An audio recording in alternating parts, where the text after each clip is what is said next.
Welcome back to Ep.6 of the CBL X's and O's podcast. Tom O'Connor has joined me again, and today we're going to review the results of round one from our Northeast CBL conference. And we'll start off with the men, Tom. Mansfield Eagles went down to Albury in their 50th birthday celebrations. Do you have any comment on that game? Yeah, thanks for having me back on, Matt. Probably an expected result with Albury sitting high in the table last year and returning such a strong group. Obviously, we see Samuel Webb just leaving off or taking off again where he left last season with 17 points in that. And Ben Les just leading Mansfield is probably as expected. He did it last year along with Cam Anderson. Was probably a huge miss within this group to defend Samuel Webb too. And Wangaratta went down to Benalla 78-101. I do know that game tipped off slightly late due to some scoreboard issues, and it was great to hear that Wangaratta were able to get that rectified. And do you have any comment on that game? Yeah, funnily enough, Seymour president Tony Best was at the game. He went up and had a look and chatted to him afterwards. He said it was quite a battle inside between the two bigs. Obviously, Lachlan Keego from Benalla, coming off that Div 1 men's championship team with Shepparton. He took off his form again and utilised his strength, I think, against Tim Holden. But Tim held his own, and it was really for Benalla, it was a high-scoring affair with the two usuals between Mira Flores and Keego, just notching up 50 points between them. So expect to see that across the year, and probably expecting the team for them.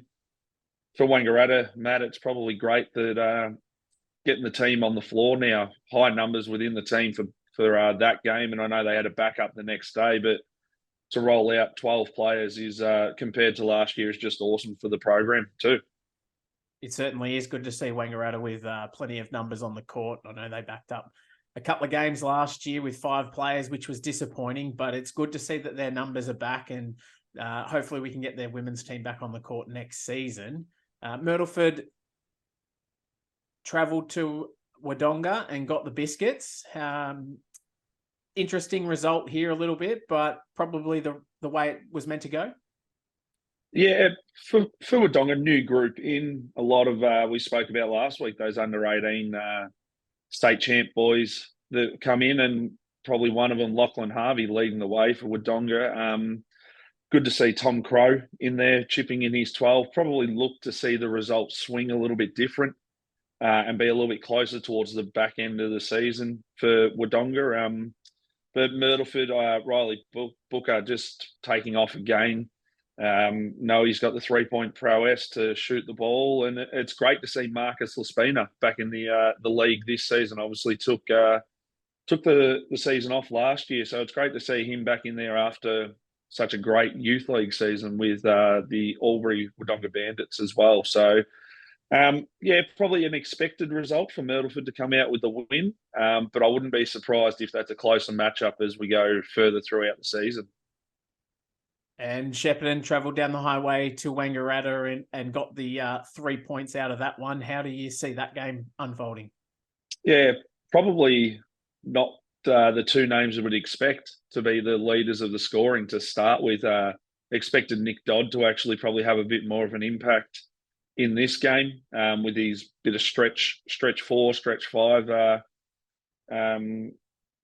ability that he does have. But looking at this, it's great to see young Riley Onley leading the scorers out there. Obviously, they're probably an expected result again. Shepparton just having a bit stronger of a depth than what Wangaratta does. But as we said, backing up doubleheader, I'd expect Shepparton went after them early with transition basketball and tried to expose some tired legs from the night before in what was a tough game against Benalla. It's just great for Wangaratta to be able to host 2 games and have quality sides on the floor. As I said, those 12 is huge, and they're going to benefit even more and more from this as they go forward. That's it. And Shepparton coming back into the competition with that win, take top place on the ladder at the end of round one. We see Albury sitting second, followed by Myrtleford, then Benalla, the 4 victor teams this round. And then we drop to Wodonga in 5th, Mansfield and Wangaratta. And obviously then Seymour and Wallen still sitting there without games played, and looking forward to a big round 2 matchup between them 2 teams. Moving on to the women's side of the competition. And unfortunately, after we had our podcast recording last week, that we had the phone call come in, and Myrtleford was the first team to unfortunately withdraw from the competition. And then later that afternoon, the call come from Wangaratta to withdraw. So it was disappointing that we had them 2 teams withdraw from the competition, but I guess it's a good call to make at the start of the season when you're struggling for numbers, isn't it, Tom?